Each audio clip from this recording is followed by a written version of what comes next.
mountains at this church, and when it came time for ministry, we were just praying for all the pastors and their wives. They'd come up for prayer, and the first person that was in front of me was this elderly woman, and she had a walker, and you could tell she wasn't doing well. And as I looked at her, I could just see that there was just a spirit of, it could have been depression or just unworthiness that was on her. I began to pray healing for her legs, that God would strengthen her legs, but then I just began to hug her and declare life over her and how worthy she was, and that you know, it's just not over, and that there's so much more for her to do. And she wept and she wept and she wept, and I just couldn't let her go. I think she might not even was going to let me go, you know. I mean, but I prayed over her a long time, to the point where when it went to praying with anyone else, everyone I think had been prayed for. But didn't she fell to the ground? She fell to the ground. Was it that time that she went down? Yes. Yeah, I believe she did go down. Yes. Yeah, she hit the floor. Or was that the second time when I prayed for her ear? No, That was the first Yes. time. But she went back and sat down.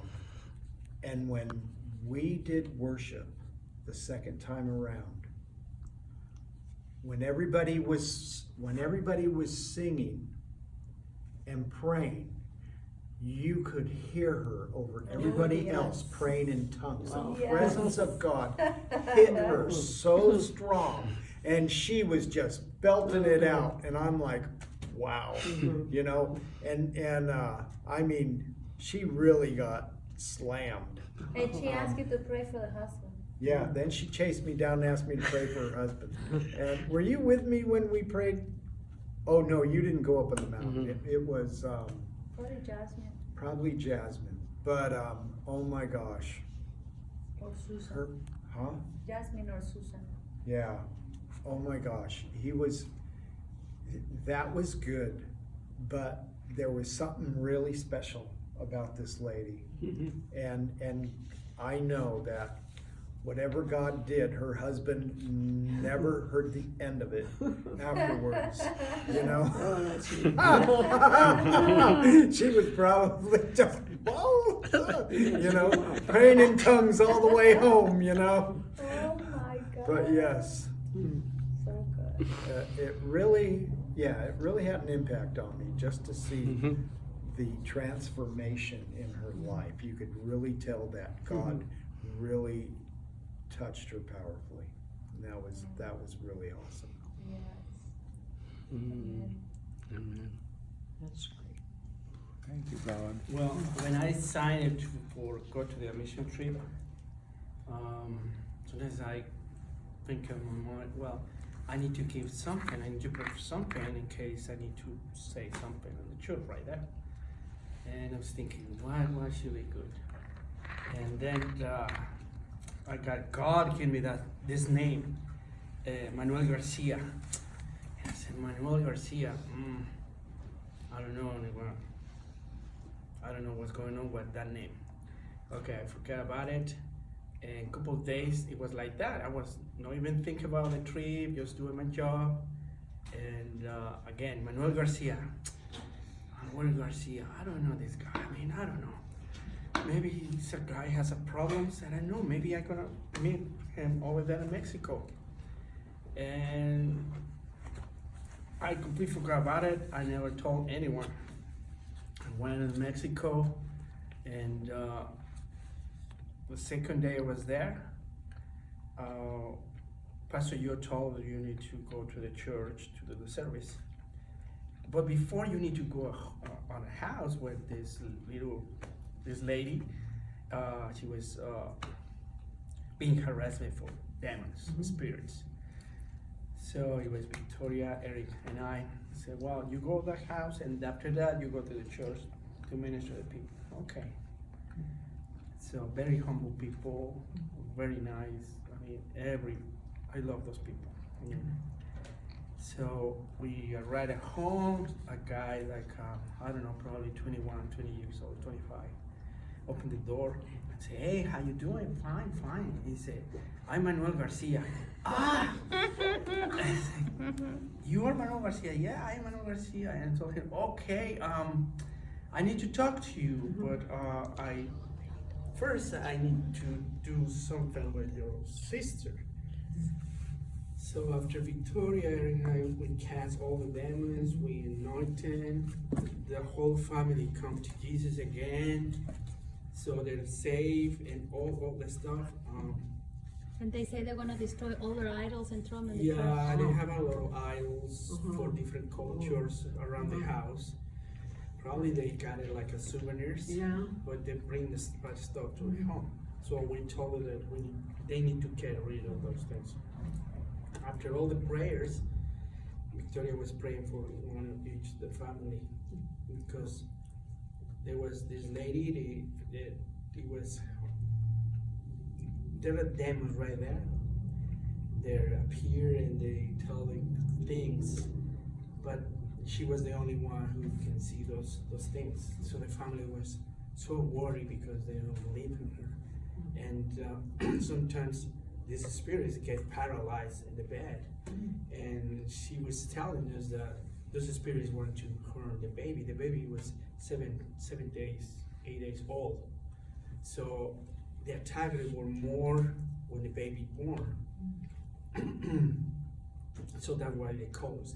After we clean everything, the house spiritually, I come back to the guy.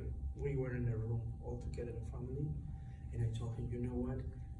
God told me, God gave me your name, Manuel Garcia. And I didn't know you, and obviously you don't know me. But I told him, if God knows your name, and God sent me directly to this home, because He cares about your family, you don't have to worry about that thing. He holds you in the palm of his hand. So this guy was relieved from that. I think all the family, I mean, since the girl and everyone, they changed their face, the expression of the face. It was awesome. It was awesome, especially for this guy. That I told him that God cares about him.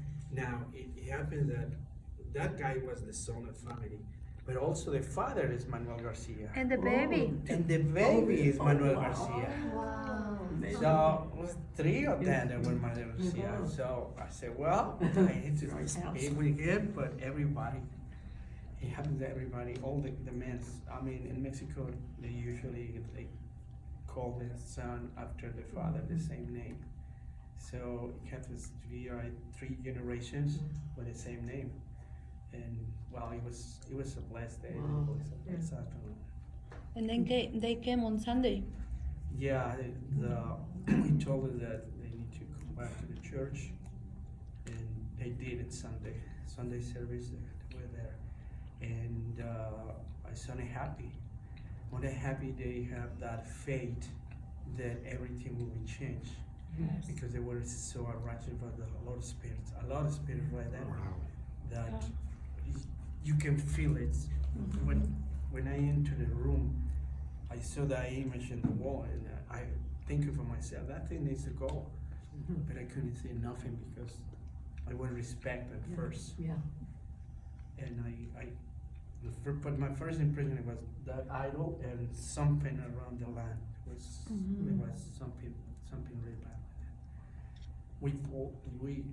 Victoria anointed the whole house, even outside, a lot of oil for everywhere. So yeah, I think they will be okay. You know. And they dedicated the baby. Oh yeah, they dedicated the baby Sunday. Yes. Oh. They came all the family to church and dedicated the baby to the Lord. Yeah. Yeah, it was awesome.